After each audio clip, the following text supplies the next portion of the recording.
Hey folks, SoloGamer here, and we're going to be starting a new game series of a very well thought of Flying Frog production game called Invasion from Outer Space.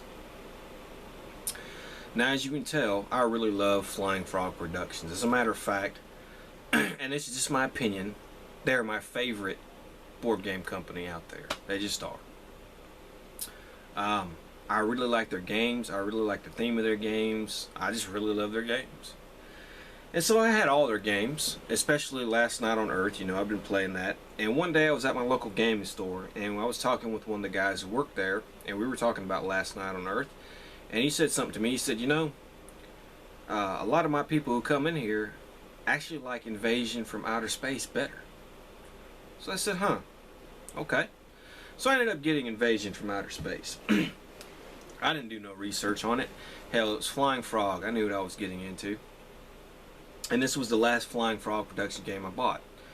And it's basically Last Night on Earth, except fighting zombies. You're fighting Martians. And instead of being in a small town, you're in a fairground.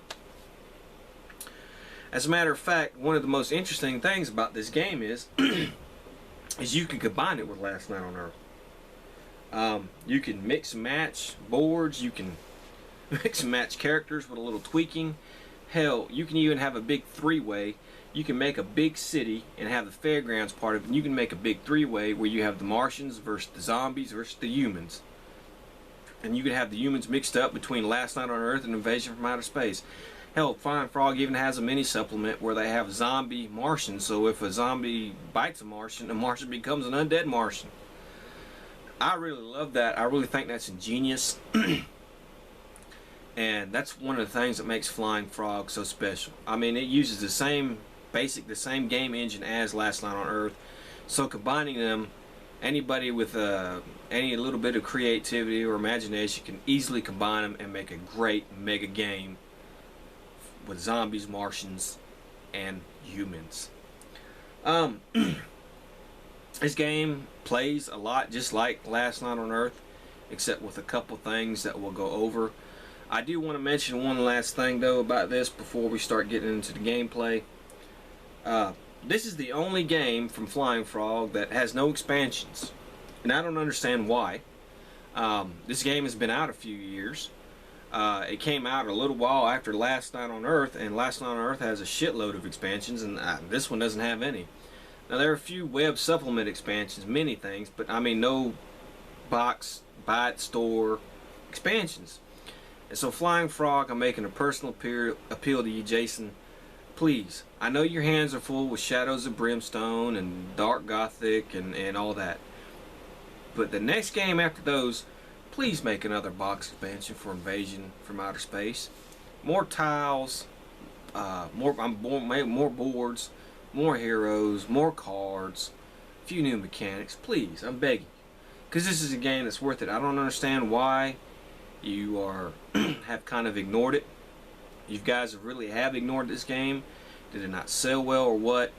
I don't know. Please, at least do us justice and make one more expansion for that. So, we'll get the game board set up and we'll go over the components and mechanics and we'll start playing. Okay, see you then. Okay, so as you can see, we have the game board set up, and I kind of actually like this game board a little bit better because it's a carnival one, and it is more colorful, you know, but it's like Last Night on Earth. You have a square tile here, then you have the boards that you put right here, so they will mix with Last Night on Earth. And I don't know, I just like the fair thing better. You know, you have the House of Horrors, the Fun House. It's got special rules for when you're in the Fun House and stuff like that. And of course, you play with 4 characters if you're the humans. And in this one, we're playing with Carl the Strongman, who also, these characters are a lot more colorful than the guys from, I'll get these out of here because I'm not going to play with those, from Last Night on Earth. We have Carl the Strongman.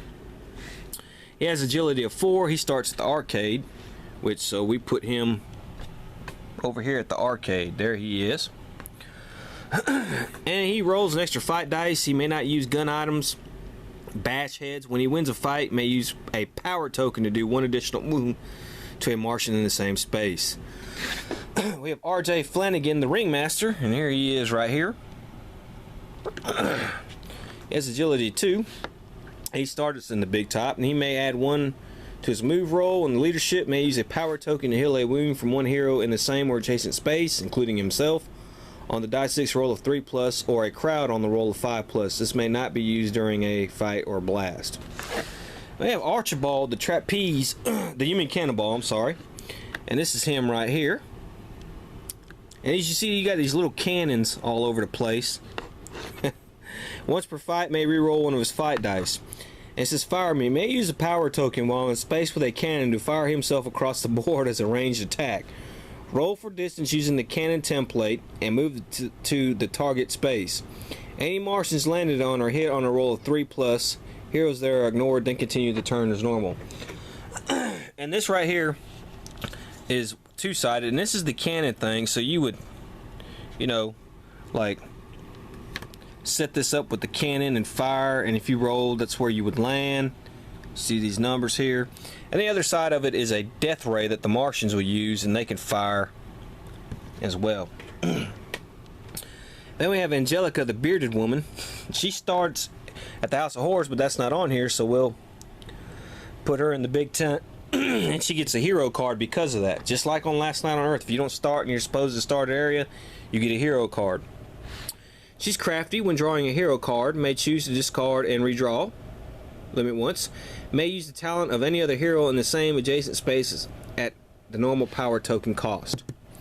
And we have a Martian deck, like the zombie deck, and we have the hero deck for the heroes. And we have our Martians on the board, and they are purple and blue. And at the beginning of the game, you take one of these little landing token things and you put them on these spaces here to show that's where the saucers are going to beam them down. But these things can end up moving if you spend command points to do that. And of course we have our normal things, but we have our fire tokens, just like Last Night on Earth. We have lights out, just like Last Night on Earth. We have cone of light, which is basically no hero may enter this building or search here. The start of each Martian turn, discard the top hero card.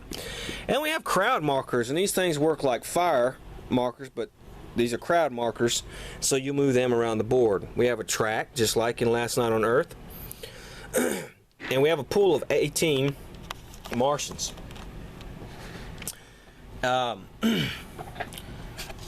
We're playing the invasion scenario, and it says heroes must kill 20 Martians to win. Martian champions killed do not count towards victory. Martians win by killing 2 heroes. If the invasion track reaches Earth, whoever's currently in the lead wins. And it has some special things, and we're going to keep this Martian track going. And then we have this Zard beast here, which you can spend command points to use. And it comes with a token, so these are stronger than your normal Martians. And then we have a Martian leader who you can spend command points to use on him. And that type of thing. One of the biggest differences from Last Night on Earth to this is this command console that the Martians use. And you basically spend command points to do one of these things on here. So that's one of the big differences there. Another big difference is that Martians usually try to keep them in 3 in one space, and they move as a unit to attack and that type of thing. So we'll go over that, and we'll start the game, and we will start. Each Martian turn has 8 steps that must be done in the following order. Move the invasion marker. So like Last Night on Earth, this one is 13 turns. We're going to put this on number 13. Draw new Martian cards. Now Martians can have up to 6 in their hand, but they only draw 2 at a time. So we have our Martian deck here, and we draw. I must not know. Did I not shuffle these? Huh. I must not. Oh, that's right. I got the advanced stuff on the thing. Okay, let's shuffle them a little bit. And we have the Martian cards. Okay, so we have that. We started a game, and when you do start the game, you do just like you do with the zombies. You roll 2 dice, and you put that many Martians on the board, and that's what I did. Roll for reinforcements. Again, kind of like last night on Earth. You run a roll of the dice, and if you get higher than you have, which we have a 6, so we have more, we will add new Martians on the reinforcement phase. Then we have the command phase. So let's take a look at that. And let's see here. The command phase. Okay. During the command phase, the Martian player can decide what he wants. Note there are 2 sides of the console, one for the single player. Okay. So at the start of each command phase, you get 2 command points. So we get 2 command points, and if you recognize these look kind of a lot like in Conquest of Planet Earth a little bit.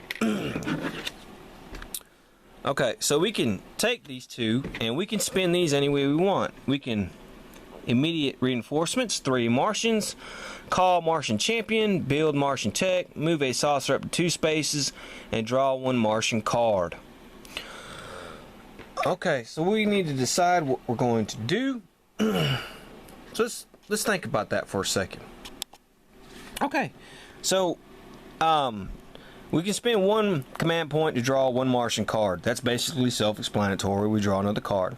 We can spend 1 command point to move a saucer up to 2 spaces, and that's one of these little things. We can move this thing 2 spaces.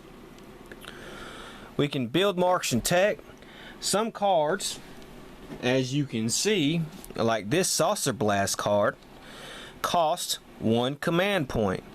So we could spend a command point to use this saucer blast. Okay. Call Martian champion, and let's say we were going to call the Zard Beast. We'd spend a command point to do that, and then we bring this over here, the Zard Beast thing, and we have to spend 5 command points to activate the Zard Beast. Spend 3 command points to activate the Martian leader. So while you're building up your command points, you can just put 1 there, and then when you get 5, you put 1 there, and then when you get 5, your Zard Beast is ready to go.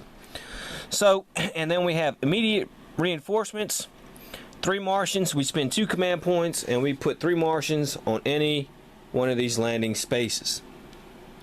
So what I'm going to do is I'm going to spend 1 command point and put that on the Zard Beast, and I'm going to spend another command point, and I'm going to draw a Martian card. Now, command points do not carry over. If you don't spend them, you lose them. So I'm going to draw a Martian card. Alright, and I got that. Okay, so that's that turn. And now we have move Martians. So let's see what we do with that. Okay. You can move each Martian soldier up to 1 space. So there may never be more than 3 Martians in 1 space. But if you get 3 in there, you get benefits. So we got 2 here, so we move these 2 here. We'll move him here. We'll move him here. And we'll move him here. So we've moved our Martians. Now we can fire ray guns. A ray gun may target the Martian's pack's own space, or it may target an adjacent space.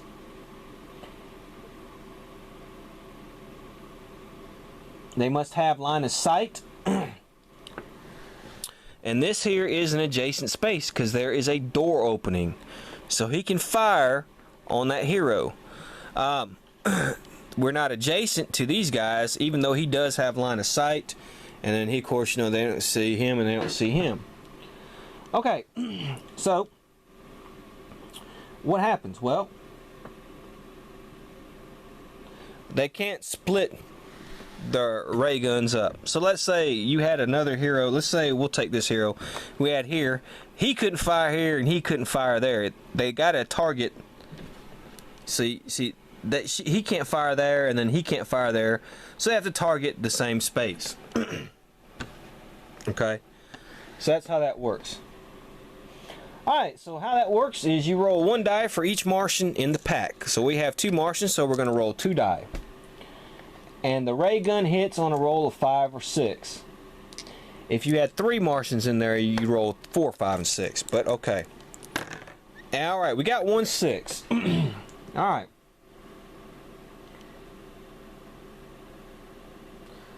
To dodge, each hero gets to dodge the hit. Okay?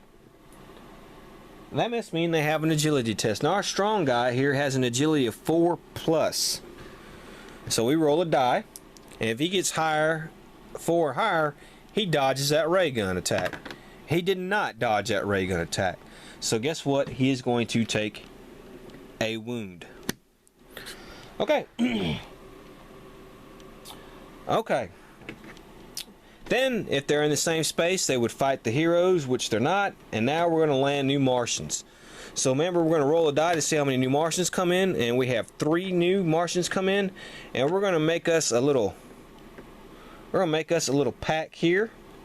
And that's the Martian turn. So let's do the hero turn. Alright, heroes can move.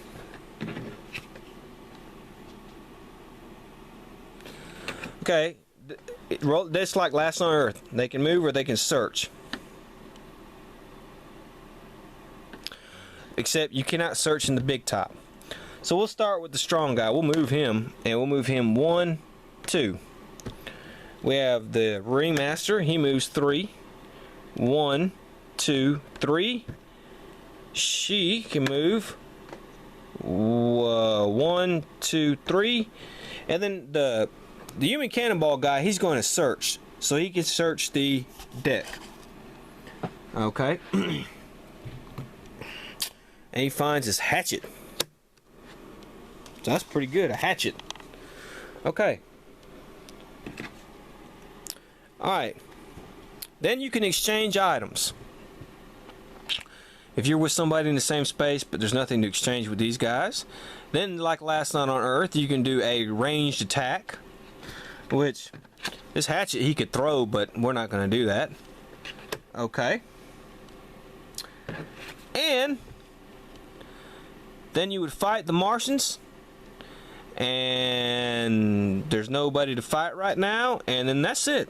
Now, if we had a fire or a crowd or anything like that, we would do the crowd phase after the heroes. The fires go after the last Martian turn. So, that is basically how that plays. Pretty simple, huh? So, when we come back, we will come back and play some more, and we will move the track one more time. So, this is SoloGamer saying, see you then.